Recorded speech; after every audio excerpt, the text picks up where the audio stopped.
Corey Johnson, Virginia killer of 7, executed after SCOTUS coronavirus ruling. Another convict, Dustin Higgs, was scheduled to be executed Friday night following the court's ruling, according to a report. A drug trafficker sentenced to die for his ties to 7 murders in Virginia in 1992 was executed Thursday night in Indiana after a U.S. Supreme Court ruling on his coronavirus diagnosis cleared the way for his death, according to reports. "I am okay. I am at peace," Corey Johnson, 52, said before he was put to death, according to the Associated Press. Johnson was strapped to a gurney and injected with lethal doses of pentobarbital, according to Reuters.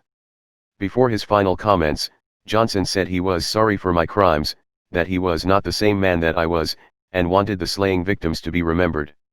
He also thanked his minister and lawyer, the AP reported, and said his final meal of pizza and a strawberry milkshake was wonderful, but added he didn't get the jelly-filled donuts he wanted. Earlier Thursday night, the U.S. Supreme Court had cleared the way for Johnson's execution, one of the final 2 executions planned by the Trump administration.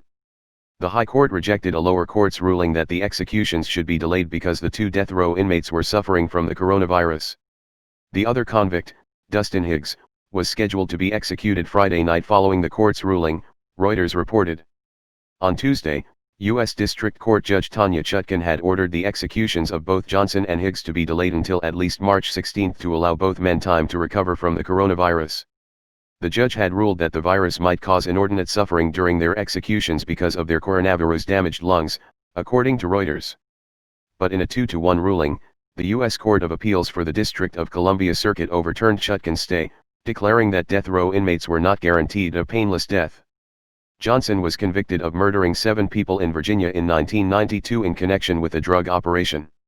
His lawyers argued that he should have been spared execution because of an intellectual disability, but the 4th U.S. Circuit Court of Appeals and the Supreme Court both rejected that argument, Reuters reported. Higgs was convicted of overseeing the kidnapping and murder of 3 women in Maryland in 1996 but did not kill anyone himself, prompting his lawyers to argue he should be spared execution. The Trump administration resumed federal executions last year after a hiatus of 17 years, but the incoming Biden administration is expected to pursue abolition of the death penalty, Reuters reported.